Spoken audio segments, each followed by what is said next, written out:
Spring comes early with container flowers. Hi, I'm Denise and this is Travels in My Chair.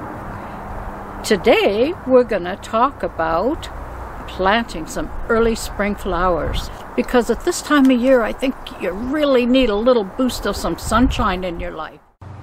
This is my little haul. Lots of bulbs. There's daffodils, hyacinths, and tulips. And then we have these little bulbs. They're ranunculus, sorted. There's a dozen. And some freesia. And they're late spring, early summer bloomers. And then we have some pansies. So all in all, it could look pretty fun in here. Oh, and then we have the containers. Of course. One of the flowers my daughter Angela and I picked up the other day. This is called a Himalayan Sococa. I think, I don't even know. But, oh my God, it smells like mock orange or any of those early spring flowers. It's wonderful. The other one we picked up was this camellia.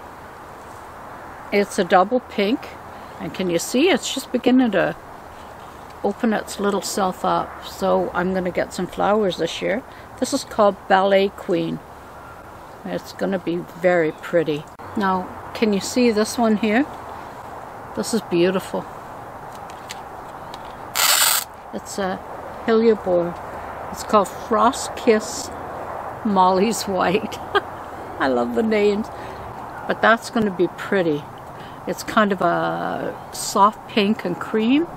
We were really lucky when we went to the nursery because they had just got a shipment of plants in last week.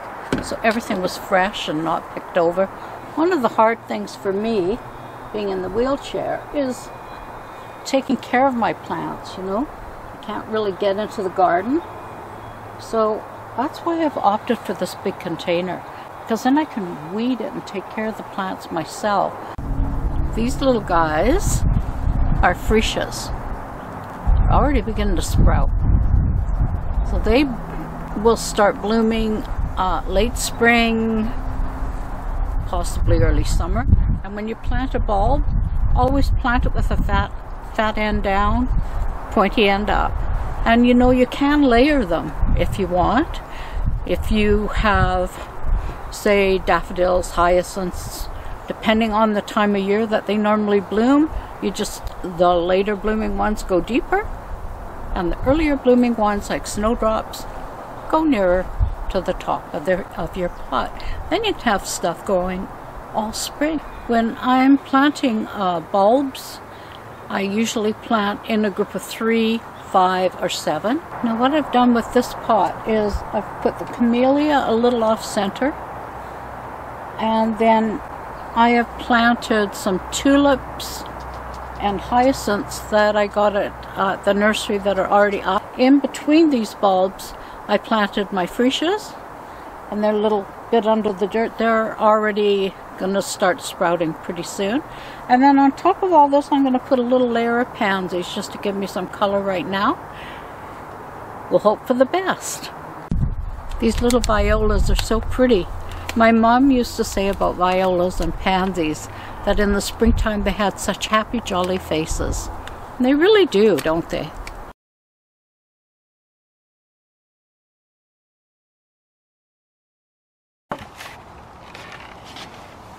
So what's that called, Ange?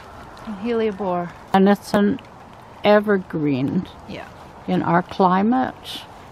So now what we're doing is we're going to put the bulbs that I bought and also the ranunculus, and they bloom late spring. So now we're just adding the bulbs.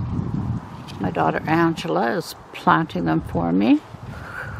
And we'll just sort of split them up. You know, you can buy them at the grocery store anywhere from the end of January on. And it just sort of gives you a little bit of early spring.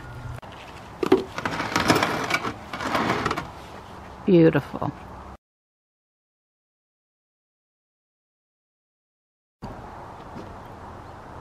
This is called a rubinetta, a Japanese skimmia. And this little bush is a male plant, and apparently it gets white flowers on it later on in winter.